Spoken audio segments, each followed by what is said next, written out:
Hello everyone, welcome back to Axis IAS. I am Sandeep Kumar. UPSC civil service exam, prelims exam, mains और interview, 3 phases होते हैं। आज हम बात करेंगे इंपॉर्टेंट डेट्स के बारे में। एप्लीकेशन कब भरना स्टार्ट होगा, लास्ट डेट एप्लीकेशन की क्या होगी, prelims exam date, mains exam date, और क्या स्ट्रेटजी अपनाएं कि इस बार एग्जाम क्लियर ही हो जाए। हर बार कहीं प्रीलिम्स में रुक जाता है, कहीं मेंस में रुक जाता है, कभी जीएस फर्स्ट पेपर का कट ऑफ नहीं निकलता तो कभी शीशेट पेपर का हम क्वालिफाई नहीं कर पाते। तो समस्याएं तरह तरह की हैं, उनका निदान एक है, वो है प्रैक्टिस और प्रिपरेशन। आज हम उसी के इर्द गिर्द बात करेंगे। हमारा कोर एरिया कितना है, कोर एरिया से कितने क्वेश्चन बन रहे हैं, क्या सिर्फ स्टैटिक पोर्शन अर्थात कोर एरिया को पढ़ करके हम एग्जाम क्लियर कर सकते हैं अथवा नहीं, एक सोर्स यूज करें या मल्टीपल सोर्स यूज करें, कौन सी वेबसाइट फॉलो करें, करंट पे कितना फोकस करें, हजारों प्रकार के सवाल होते हैं। चाहे वो तैयारी करने वाले हों या फेलियर्स हों जिनका प्रीलिम्स मेंस या फाइनल में सिलेक्शन ना हुआ हो, खासकर हिंदी पट्टी के बच्चे या अदर रीजनल लैंग्वेज के बच्चे, उनका जो क्लैरिटी लेवल होता है वो थोड़ा सा अलग होता है। मेहनत बहुत करते हैं लेकिन कुछ चीजों में क्लैरिटी ना होने की वजह से उनका एग्जाम नहीं क्लियर हो पाता। तो 6 नवंबर हो चुका है ना, और 24 मई 2026 को संडे हमारा एग्जाम है। तो उसी के इर्द गिर्द हम बात करेंगे कितना टाइम है हमारे पास। तो UPSC civil service prelims examination 2026 is scheduled for Sunday May 24, 2026। The official notification will be released on January 14, 2026, यानी 14 जनवरी को आपका नोटिफिकेशन रिलीज हो जाएगा। और अदर इंपॉर्टेंट डेट्स की अगर 2026 के लिए बात करें तो 14 जनवरी को आपका एप्लीकेशन स्टार्ट हो जाएगा। अब पिछली बार की अपेक्षा अब एप्लीकेशन को भरना थोड़ा सा टफ हो गया है। पहले क्या होता था, नॉर्मल ओटीआर के माध्यम से हमने रजिस्ट्रेशन कर लिया, कुछ बेसिक इंफॉर्मेशन दे दी, लेकिन अब थोड़ा सा चीजें अलग हो गई हैं। खासकर कास्ट रिजर्वेशन, जो रिजर्व कैंडिडेट हैं, चाहे वो ओबीसी हो, एससी हो, एसटी हो, उनसे डिस्ट्रिक्ट लेवल का ओबीसी सर्टिफिकेट मांगा जाता है। Other documents, high school, intermediate, ये सब फॉर्म अपलोड करने पड़ते हैं। कुछ एग्जाम्स में आपको ऑनलाइन फोटो खिंचाना पड़ता है, कुछ एग्जाम्स में अभी वही फोटो चस्पा वाला सिस्टम चल रहा है। तो हो सकता है ऑफिशियल नोटिफिकेशन में थोड़ा बहुत बदलाव देखने को मिले। तो सबसे पहली बात तो 14 जनवरी 2026 को आपका एप्लीकेशन स्टार्ट हो जाता है और एप्लीकेशन एंड डेट फरवरी 3, 2026 होगी। जैसा कि यूपीएससी का जब एग्जाम कैलेंडर आया था, है ना, 2025 स्टार्टिंग में, तो तभी उसने डिसाइड कर लिया था ये सारी डेटें होंगी। मेंस एग्जाम की अगर बात करें, इधर 24 मई को आपका एग्जाम होगा प्रीलिम्स। अब ये मान के चलो 30-35, मैक्सिमम 30 दिन 35 दिन में आपका प्रीलिम्स का रिजल्ट आ जाएगा। प्रीलिम्स का रिजल्ट आने के बाद F1 भरना होगा, डिटेल एप्लीकेशन फॉर्म मेंस के लिए। ठीक है, जो लोग प्रीलिम्स क्लियर करेंगे वो मेंस के लिए अप्लाई करेंगे। और मेंस आपका 21 अगस्त से स्टार्ट हो जाएगा। तो मई चला गया, जून, जुलाई, अगस्त से स्टार्ट होगा। तो ये मान के चलो मैक्सिमम आपके पास 21 दिन, ये लगभग 27 दिन ये हो जाते हैं और 60 दिन वो 87 दिन आपको मेंस के लिए मिलते हैं। अगर हम प्रीलिम्स की बात करें तो 24 मई को हमारा प्रीलिम्स है और आज 6 नवंबर हो चुका है। तो 24 दिन नवंबर के प्लस 31 दिन दिसंबर के, तो ये कितने हो जाते हैं, 30, 20, 50, 55 दिन ये हो गए आपके। ठीक है, उसके बाद जनवरी, फरवरी, मार्च, अप्रैल, 4 महीने ये। मई में आपका एग्जाम है तो हार्डली 24 दिन, तो कुल मिलाकर के वो उधर काउंट हो गए। और ये मान के चलो आपके पास 6 महीने का मोटा मोटा एक अगर हम आइडिया लगाएं तो 6 महीने का आपके पास समय बचता है। फॉर्म भरने से लेकर के मई में एग्जाम देने तक आपके पास बहुत कम समय होगा। तो जो भी अभी है, ये जो 55 दिन बचे हुए हैं दिसंबर तक, प्रीलिम्स मेंस दोनों की तैयारी एक साथ की जा सकती है। आंसर राइटिंग, एसे राइटिंग, ठीक है, आपके लैंग्वेज पेपर, एथिक्स पेपर, इन सब की तैयारी अभी की जा सकती है। मेंस आंसर राइटिंग की जा सकती है। और जिन लोगों का बार बार प्रीलिम्स नहीं हो पा रहा है, तो वो लोग क्या करेंगे, वो लोग जनवरी, फरवरी से अपना प्रीलिम्स का स्टार्ट कर देंगे। कोर एरिया अपना रिवाइज करें, सिलेबस को सस्टेन करें, प्रैक्टिस सेट ज्यादा से ज्यादा करें, ये सारी चीजें काम कर सकते हैं। अब हम बात करेंगे अपने कोर सिलेबस के बारे में, जहां से सीधे सीधे क्वेश्चन बन रहे हैं। अगर हम कोर सिलेबस की बात करें तो हिस्ट्री एक हमारा टॉपिक है, सब्जेक्ट है, दूसरा है हमारा पॉलिटी, तीसरा सब्जेक्ट जो है हमारा जियोग्राफी है, चौथा सब्जेक्ट जो हमारा है इकोनॉमिक्स, इकोनॉमी हो गया, पांचवा सब्जेक्ट है हमारा एनवायरमेंट स्टडीज, जिसको हम ईबीएस के नाम से भी जानते हैं। अब इसको एनवायरमेंट कह दो, बायोडाइवर्सिटी एंड एनवायरमेंट कह दो, कुछ भी कह दो, एनवायरमेंट स्टडीज। छठा जो आपका सब्जेक्ट है साइंस एंड टेक का है, ठीक है। सातवां जो हमारा है करंट अफेयर्स या विविध कह सकते हो। तो अगर हम कोर एरिया की बात करें तो 100 क्वेश्चन आने हैं। 100 क्वेश्चन में जिसने 45 क्वेश्चन सही कर लिए, काट पीट सब कुछ निकाल करके उसका प्रीलिम्स हो जाता है। ये हम एक मोटा मोटा पिछले सालों के एक जो कट ऑफ है उसी से हम वेरी कराते हैं, और 45 क्वेश्चन जिसके सही हो जाते हैं तो वो बिना किसी रिस्क के वो प्रीलिम्स पास कर जाता है। अब मोटी मोटी अगर बात करें तो हिस्ट्री से लगभग 20 क्वेश्चन के आसपास पूछे जा रहे हैं, वही ऑन एन एवरेज 20 क्वेश्चन आपका पॉलिटी का है। ज्योग्राफी का 12 से 15 क्वेश्चन पूछे जा रहे हैं, बढ़ रहे हैं ज्योग्राफी के क्वेश्चन। इकोनॉमी से अगर बात करें तो 40, 10, 50 लगभग 22 से 25 क्वेश्चन इकोनॉमी से पूछ रहे हैं। एनवायरमेंट स्टडीज से और ज्योग्राफी का, एग्रीकल्चर का सारा पोर्शन मिलाकर के करीब 18 से 22 क्वेश्चन आ रहे हैं। साइंस एंड टेक से 12 से 15 क्वेश्चन, करंट अफेयर्स का 10%, ये मान के चलो 8-10 क्वेश्चन हार्डली, है ना। तो इस तरह से क्वेश्चन आ रहे हैं। अब हिस्ट्री है, पॉलिटी है, इकोनॉमी है, ज्योग्राफी, ये 4 सब्जेक्ट ऐसे हैं जिनकी हमें मेंस में बहुत जरूरत है। हिस्ट्री आपका जीएस फर्स्ट पेपर सबसे बड़ा टॉपिक, पॉलिटी आपका जीएस सेकेंड पेपर सबसे बड़ा टॉपिक, ज्योग्राफी फर्स्ट पेपर में सेकेंड नंबर सबसे बड़ा topic, economy third paper, environment third paper, science and tech third paper, current affairs mostly first second paper और third paper में जुड़ता है, और एथिक्स का आपको अलग से पढ़ना है, ऐसे आपको अलग से पढ़ना है, लैंग्वेज पेपर आपको अलग से पढ़ने हैं। फिर डिजास्टर मैनेजमेंट हो गया, इंटरनेशनल रिलेशन हो गया, सोशल जस्टिस हो गया, ये सारे सब टॉपिक आ जाते हैं जिनकी हम तैयारी इन्हीं सारे सिलेबस के साथ कर सकते हैं। तो अगर हम मोटी मोटी बात करें, ठीक है, तो अगर आपको प्रीलिम्स पास करना है तो देखो प्रीलिम्स का क्या फंडा है। प्रीलिम्स में आपके 2 पेपर हो रहे हैं। पहला जीएस फर्स्ट, 100 क्वेश्चन 200 मार्क्स। अगर 100 क्वेश्चन में से आपने 45 से 50 क्वेश्चन सही कर लिए तो ये मान के चलिए आप माइनस निकाल करके, बहुत सारे लोग होंगे ना 45 50 नहीं, मैंने 70 क्वेश्चन किए थे 45 सही हैं, तो भैया माइनस होंगे तो आप कूड़े के ढेर हो जाओगे। तो कुल मिला के जिसने 45-50 क्वेश्चन काट पीट के सब निकाल करके 45 क्वेश्चन सही कर लिए, उसका 100% मान के चलिए प्रीलिम्स क्लियर हो रहा है। ठीक है, 2 घंटे 120 मिनट में पेपर करना होता है आपको।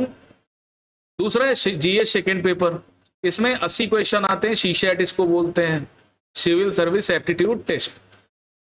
हिंदी माध्यम की अगर बात करें ना तो लगभग मान के चलिए 70% बच्चों का सीसैट ही नहीं हो पाता। जीएस फर्स्ट पेपर की बात ही छोड़ दो, सीसैट ही नहीं हो पाता, और इसमें हार्डली आपको 27 क्वेश्चन सही करने होते हैं। जिसके 27 क्वेश्चन सही हो गए वो सीसैट क्वालिफाई कर जाता है, आपको 66-67 नंबर लाने होते हैं। लेकिन इतना आसान नहीं है जितना बता दिया गया कि 67-27 क्वेश्चन ही तो है, 80 में से 27 कौन सी बड़ी बात है भैया, हवा निकल जाती है। बड़े बड़े बीटेक होल्डर हैं जो हिंदी माध्यम से पढ़ के गए हैं, उनका सीसैट नहीं हो पाता। मेडिकल स्टूडेंट हैं, पेशेवर हैं, साइंस बैकग्राउंड के स्टूडेंट हैं जिन्होंने बीएससी एमएससी करी है, उनका भी नहीं हो पाता। इसका लेवल ही अलग है भाई, यूपीएससी ने इसका लेवल ही अलग बनाया है। तो कुल मिला के अगर बात करें तो यूपीएससी में ये 2 पेपर, ये आपको ये मान के चलिए ये आप उन नॉन सीरियस एस्पिरेंट्स के लिए हैं जो सिर्फ लक के दम पर रट्टा मार के या कोर सिलेबस तैयार करके आते हैं और सिलेबस का एक दूसरे से इंटीग्रेट नहीं करते हैं, वो कभी पास नहीं होते। आपको क्या करना है, आपको 4 सब्जेक्ट, खासकर हिस्ट्री, पॉलिटी, ज्योग्राफी और इको, इनको बहुत अच्छे से तैयार करके जाना है। आपको बेसिक एनसीईआरटी, ये मान के चलिए इन अगर चारों सब्जेक्ट से एनसीईआरटी थ्रू अगर मानेंगे तो 10 से 12 क्वेश्चन आराम से आपको मिल जाएंगे, बहुत आसान। पॉलिटी लक्ष्मीकांत मास्टर बुक है, ज्योग्राफी कक्षा 11-12 की एनसीईआरटी मास्टर बुक है, इकोनॉमिक्स के लिए कक्षा 11 की एनसीईआरटी, कक्षा 12 की एनसीईआरटी से कुछ चैप्टर, और उसके बाद आप कोई भी मास्टर बुक पढ़ सकते हैं, कोई क्लास नोट्स। मैंने इसके लिए मृणाल पटेल इन्हीं से सारा काम किया है। तो मुझे इकोनॉमिक्स उनकी बहुत अच्छी लगी, खासकर उनका अभी विन 26 सीरीज आएगी, उनकी विन 22 25 सीरीज, बजट है, टैक्सेशन है, बैंकिंग सेक्टर है, तो इकोनॉमी में ज्यादातर सवाल यहीं से आते हैं। तो एरिया ऐसा है जहां पर आपको बहुत ज्यादा एफर्ट मारने हैं। ये सार सब्जेक्ट अगर बहुत अच्छे से तैयार कर लीजिए, 80% भी इनका सिलेबस तैयार कर लिया और इंटीग्रेट कर लिया, तो ये 100% मान के चलिए, इससे जो 60 सवाल पूछे जाते हैं उनमें से 40 से 45 सवाल आप बहुत अच्छे से कर सकते हैं। बहुत दम लगानी पड़ेगी, मान के चलना, बहुत प्रैक्टिस करनी पड़ेगी आपको। ओके, और इकोनॉमी का जो कंटेम्परेरी इशू वाला पोर्शन है उस पर भी थोड़ा फोकस कर लीजिएगा। ओके, तो ये आपका जीएस फर्स्ट पेपर बड़े आराम से निकल सकता है। 100 क्वेश्चन में आप 45 से 50 क्वेश्चन बहुत इजीली से कर सकते हो। अगर हम यूपीएससी की बात करें कि यूपीएससी क्या अप्रोच अपना रहा है, तो यूपीएससी क्या करता है, 100 क्वेश्चन में से मान लिया 100 क्वेश्चन है, 100 क्वेश्चन में लगभग 15 से 20 क्वेश्चन थोड़ा सा इजी टाइप के रखता है और लगभग 30 से 40 क्वेश्चन मॉडरेट टाइप के रखता है। तो ये जो टोटल एरिया बनता है 30 20 50 55 नंबर का बन जाता है। और लगभग 30 से 40 क्वेश्चन ऐसे होते हैं जो बहुत टफ कैटेगरी में आते हैं, इनमें आपको एफर्ट, तो आपका सिंपल सा एक फार्मूला होना चाहिए कि जो इजी टाइप के क्वेश्चन है, जो बेसिक स्टैटिक पोर्शन से सीधे पूछ लिए गए, मान लिया फंडामेंट आर्टिकल 21 पूछ लिया गया, प्रेसिडेंट के बारे में पूछ लिया गया, थोड़ा घुमा फिरा के क्वेश्चन आया, ठीक है, मिलान करने वाले क्वेश्चन में आपने तुक्का मार लिया, तो ये 15-20 क्वेश्चन गलत नहीं करने हैं। इन 30-40 क्वेश्चन में लगभग अगर 40 क्वेश्चन है तो 30 क्वेश्चन सही करने हैं। ये जो 30-40 क्वेश्चन है इसमें 50-50 कर लेना है, एलिमिनेट करके कुछ भी करके लगभग 50% क्वेश्चन 20 क्वेश्चन सही कर लेने हैं। तो काट पीट के मान के चलो 12 क्वेश्चन आपके सही हो जाएंगे।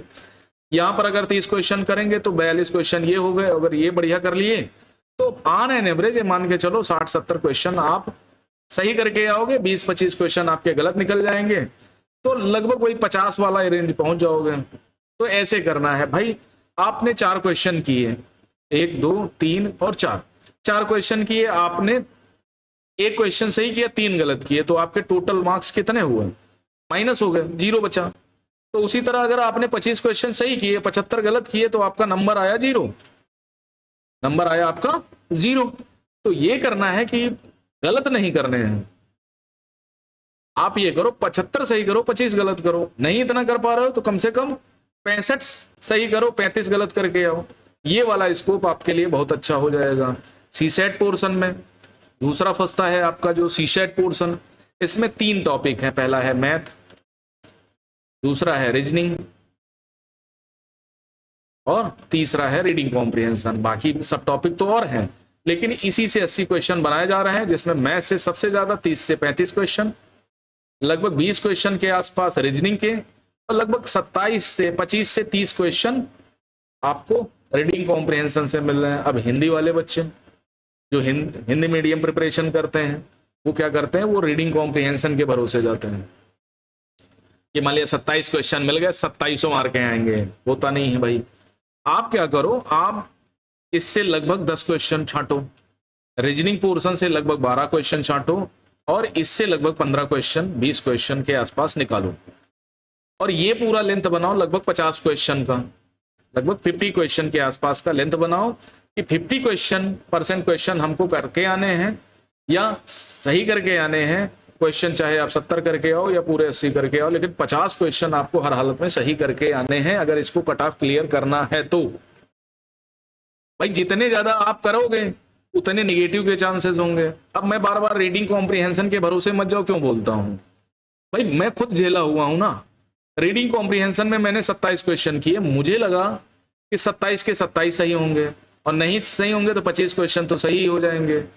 10 क्वेश्चन के आसपास रीजनिंग के ठोक दिए।